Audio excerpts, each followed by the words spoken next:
Hello and welcome back to Karma Stories. I'm Rob and I hope you are having a wonderful day today. Today I have some stories for you from the Malicious Compliance subreddit. Before we start today, I'm calling out all of you who are watching or listening on Spotify.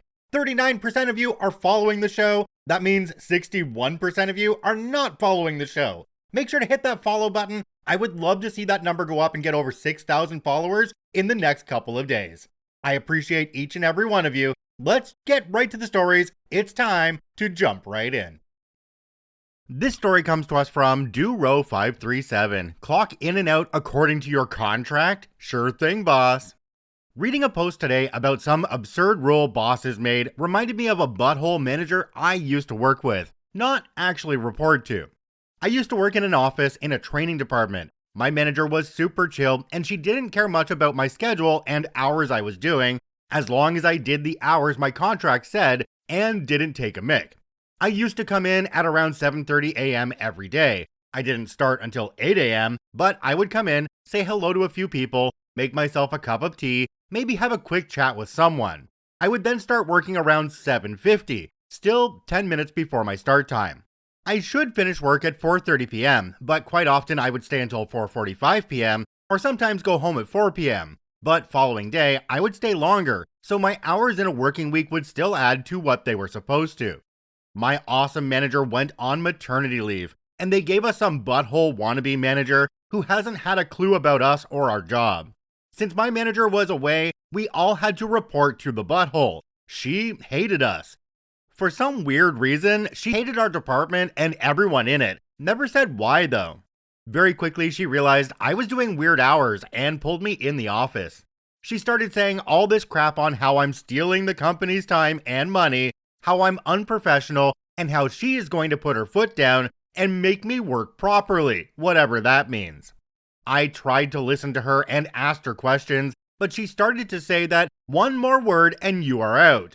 Okay, cool. You are a prick. Great. So I ask, what is it you want me to do? And she says, do the hours that are stated in your contract. Okay, cool. So to clarify, I ask, does that mean I have to start at 8 a.m. and finish at 4:30 p.m. every day? She rolled her eyes, looks at me like I'm stupid and says, it's not that hard. Your contracted hours are what I want to see on your timesheet, not this nonsense you've been doing. Okay, fine.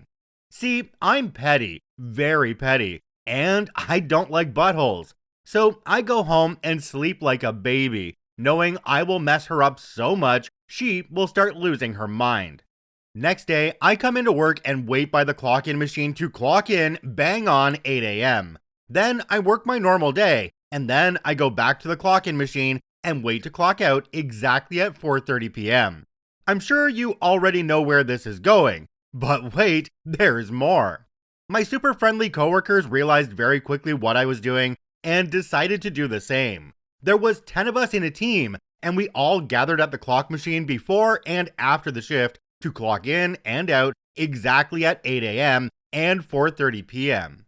The butthole manager didn't realize for a while what was going on until she put a meeting in place at 4 p.m. Well, 4 of us were in that meeting.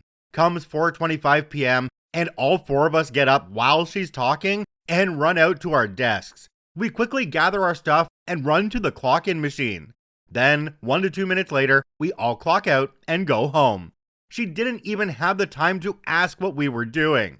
Next day, she sends us an invite for 4:30 p.m. and it gets rejected by everyone on my team. She sends nasty emails to all of us who rejected that we will be written up for insubordination.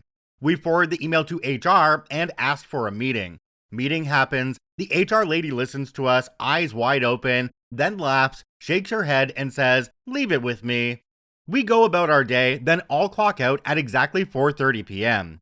Next day, butthole manager is nowhere to be seen. HR lady sent an email to us asking to come see her at 2 p.m. There, we are informed that butthole manager will no longer oversee our department. Actually, she will no longer work for the company due to objectives not aligning anymore with the business, whatever that means. Gossip has it that butthole manager was always biting more than she could chew and caused issues across a few departments. She was moved around because second chances. Well, we went back to our own schedules. When our manager came back from maternity leave and was told what happened, she laughed and said she raised us well. Jumping down to the comments on this one, we have one from a user called Margie Asana. It says, I was a manager for a few years. One thing I learned, I was afraid I would have to know everything, solve every problem. I had employees who would come to my office and describe a thorny problem with administering a contract. I would have no idea how to advise them without having studied the contract. I said, what do you think? And they would outline the perfect solution. That job taught me that a team is a lot smarter than one person, especially a manager. I couldn't agree with this commenter more. When an employee comes into your office and asks you for your opinion, ask them what their opinion is as well. Even if you're not going to go by theirs and you need to use yours to get the job done, it lets them feel like they had some input and you cared about what they wanted, even if you didn't. The sign of a truly good manager is one that takes advice from their whole team to make decisions. This story comes to us from VariousSafe7083. They may take our shorts, but they'll never take our freedom. This happened a few years ago, and our compliance wasn't exactly malicious, but I thought I'd share. We had a new CIO take over our IT group. They had next to no experience or competence, and weren't even a finalist from the selection committee, but were a friend of the CEO, and were hired. What they lacked in these areas, they countered with micromanagement, and the demand for absolute professionalism. Superficial BS, if you will. One of the first policies they implemented was no shorts, and attire must be office appropriate. No holes, no graphic t-shirts, etc. Effectively business casual, especially for supervisors. Now, there were various positions in IT, but several of us who were also supervisors had to work in dirty, unconditioned spaces, etc. Several of us made requests to wear shorts, installing new cabling in the floor of the server room, unloading and installing equipment, wiring buildings in the summer that had no or low AC, etc. All were denied. When walking out of a meeting to discuss this, we noticed that the CIO's secretary and several of the female office support staff were wearing skirts or skorts. We brought this up at our next meeting, and were assured that this was different for reasons. Obviously, the women in our group were not about to wear skirts while ITing about, but several started wearing skorts. Later, I, male, was looking through my ThinkGeek wish list, told you this was a few years ago, and at some point, I had placed a utility kilt in the list. Dear reader, I mashed that buy button so fast that the kilt darn near arrived the next day. I also shared this with a few of my closest male coworkers, who did the same.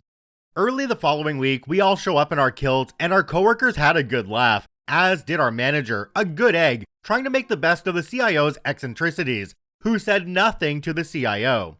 It just so happened that on that day, a Windows update had borked the CIO's computer, and they needed someone to take a look ASAP. While not my job, I eagerly volunteered as I was in between tasks. I showed up in my kilt with the CIO present, who just sort of stared as I worked, fixed their computer in a very professional and expedient manner, and left. Shortly thereafter, I get a message from my manager that we needed to talk. Long story short, while he was sympathetic, I was in violation of the no shorts policy. I said that if women can wear skirts, we should be able to as well. Full disclosure, I was the only person with a very specific, hard to come by skill set, so I was fairly secure in my position and was happy to take one for the team, as there'd likely be little consequence for me personally.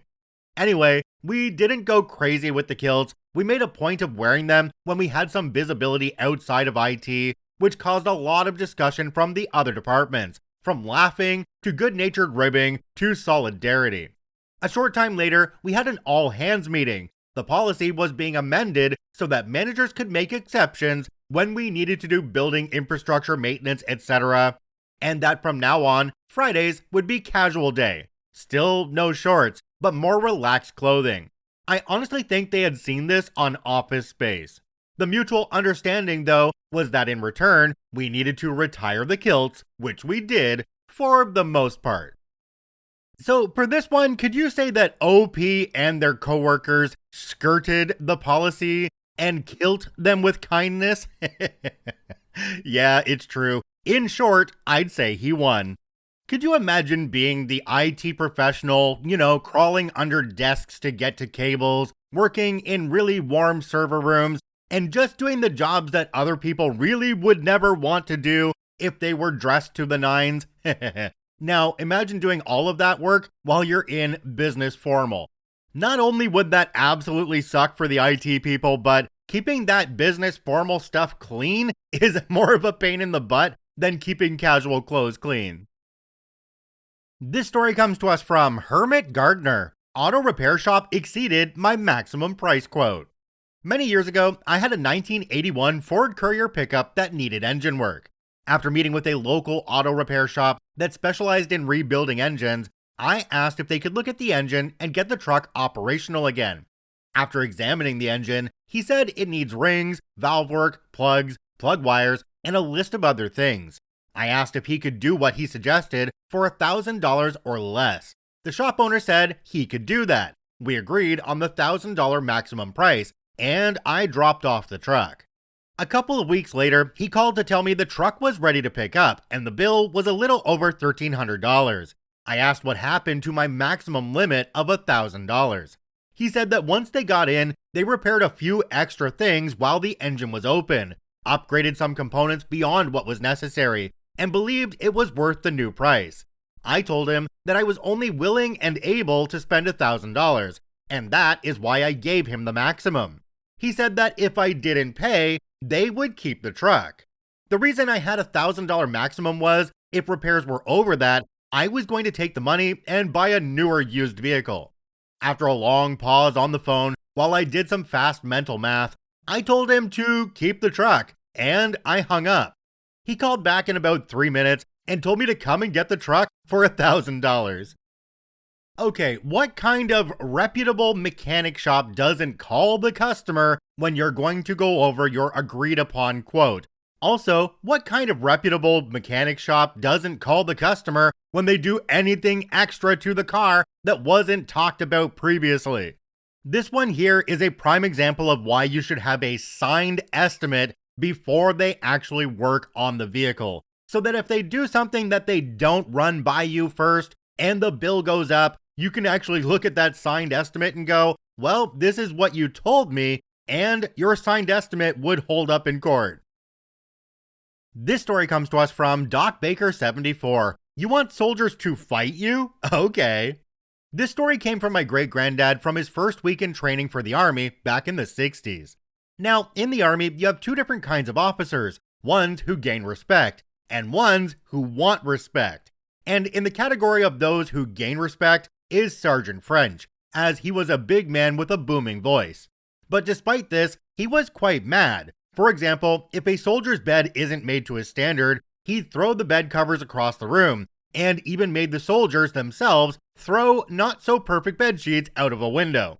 So because of this, it wasn't surprising that on the first day of training, he gave this speech to all the new men. But at the end he said, "If anyone disagrees with me," points at his rank slide, "I will take this off and my medals, and we will take it around the back and settle this like men. These stripes don't mean anything to me," still pointing at his rank slide.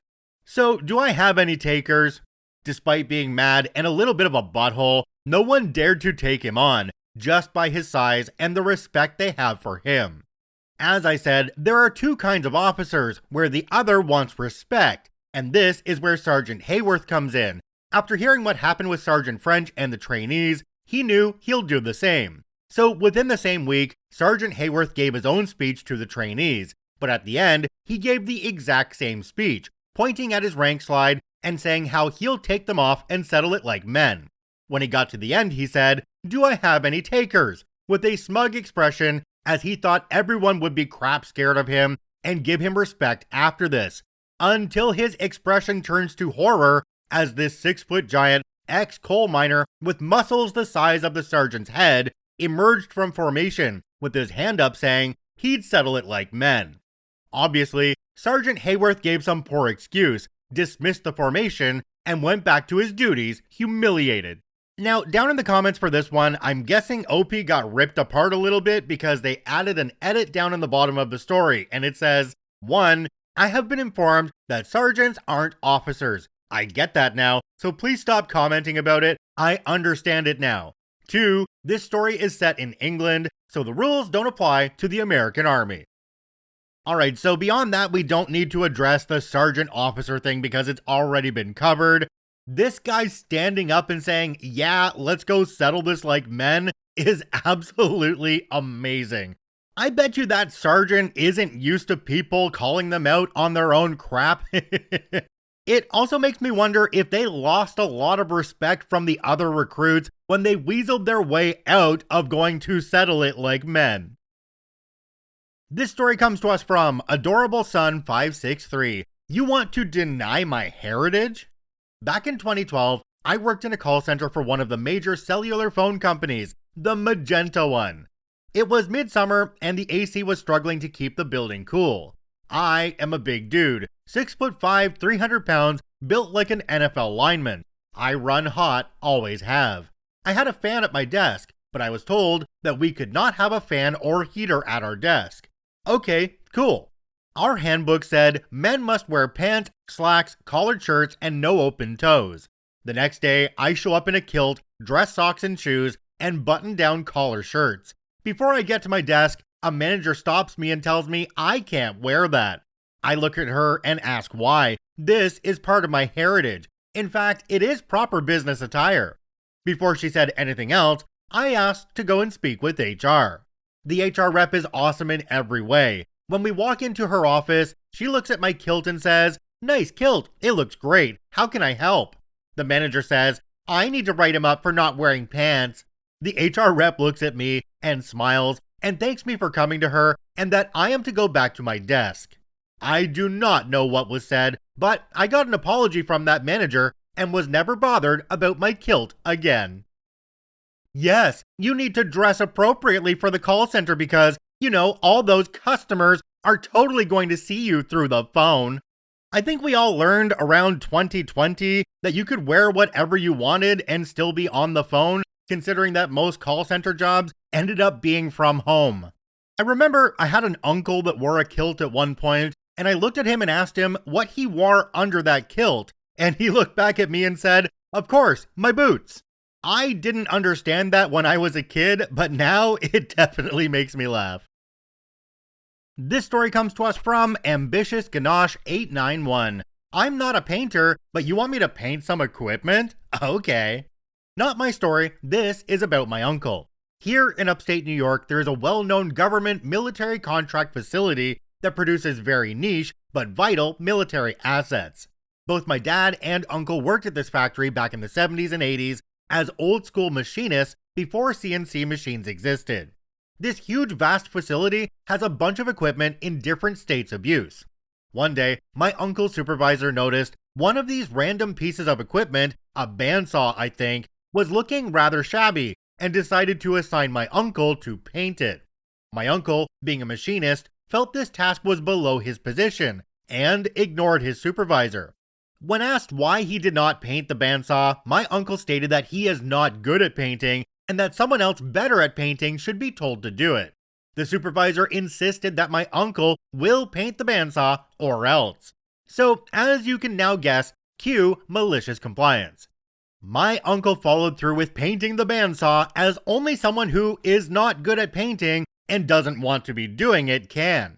First, just to waste as much time as possible, he does a meticulous job of painting every single surface of the entire bandsaw, including the blade itself, and even the control knobs and the power cord. But he isn't finished yet. Even though the bandsaw is completely painted, there is still paint left over in the can. So what does my uncle do? Not wanting to leave a half-used can of paint sitting around to go bad, he dumps the can all over the bandsaw, letting the paint run and drip all over the entire thing. The next night, after inspecting the paint job, the supervisor calls my uncle into his office to ask what he was thinking. All my uncle said was, "I tried to tell you I'm not good at painting, and you should have someone else do it." OP added a quick update down at the bottom. It says, "Update. If I remember correctly, I'm pretty sure he ended up with a special notation in his permanent record stating, 'Do not assign any painting duties.'" Jumping down to the comments on this one, we have one from a user called Mission Progress 674. It says, "One thing I was taught about being a manager is that eventually you're going to have to eat crow, more than once." Alright, so I need your opinions on this one. Is this malicious compliance, or does this cross the line into plain old vandalism? Because OP knew exactly what they were doing, and they destroyed company property. So is this malicious compliance and OP is in the right? Or is this vandalism and OP should have been fired? Let me know in the comments down below if you're on YouTube or on Spotify. Alright, I think we'll end this one here. If you enjoyed this episode, make sure to follow us on your preferred podcasting platform. If you're on Spotify, I think 39% of you on there are following, and that means that a whole bunch of you aren't. So hit that follow button if you will. I would really appreciate it. I thank you all for watching and listening. I hope you have a wonderful day, and we'll see you tomorrow.